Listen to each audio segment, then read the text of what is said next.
because it's sort of it's got a national scope, but it does impact St. Louis. What is the impact, pro or con, of the national for-profit and/or nonprofit charter management companies on the growth and success of charter schools?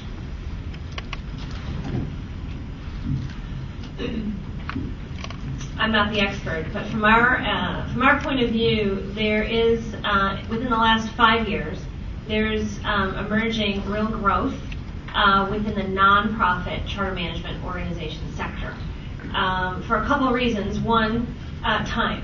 So some of the best developers in the nation have now decided to grow and are growing. They're raising money to grow their operations so that they can open more than one school.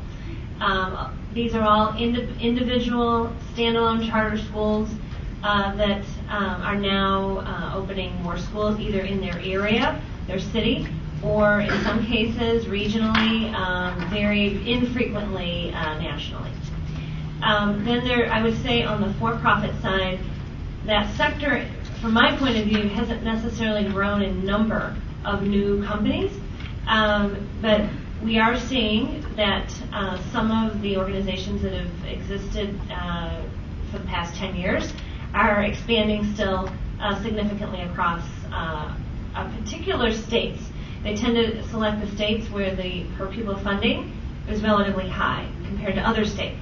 For instance, New Mexico isn't likely going to attract, from my point of view, large for-profit management companies simply because their funding formulas are so low.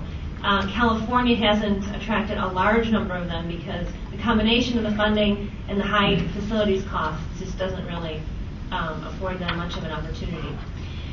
In terms of the quality across the for-profit and the nonprofit sector, I would say it's mixed. You can have a strong operator of a for-profit company and the same city with another for-profit company that's not doing well at all.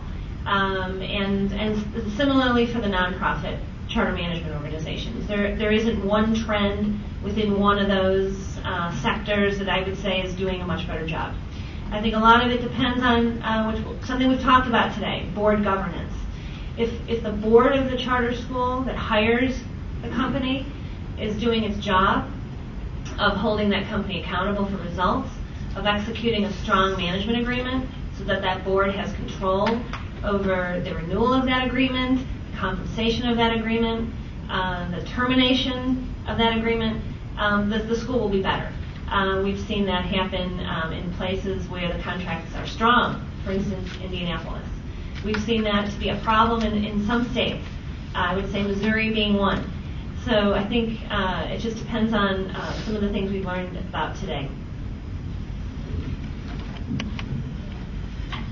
I agree with what Kathy said. I just want to add that one of the things that City does in terms of new applicants in this regard is that, well, actually, it's new and anyone who decides to go and engage a CMO or an AMO is that we actually review the contracts. We have to sign off on those contracts for all the reasons that Kathy mentions in terms of the governing board remaining independent and having the authority to separate from the company. And making sure that the board remains the responsible entity for that school. And we make that very clear if it's a new application at the beginning that you cannot abdicate your role as the governing body even though you engage an outside organization to manage your school. Thank you. You know those game shows where they give you like 60 seconds and you have to answer as many questions as you can? I was thinking about doing that because you guys submitted some really good questions. I don't think we're going to get to all of them, so I'm sorry, but I just wanted to let you know that I'm going to try to get as many of them as I can. So, but we won't do the lightning round today. We need to get a buzzer. Okay, there's a couple of questions about, and Doug, I may address this to you first.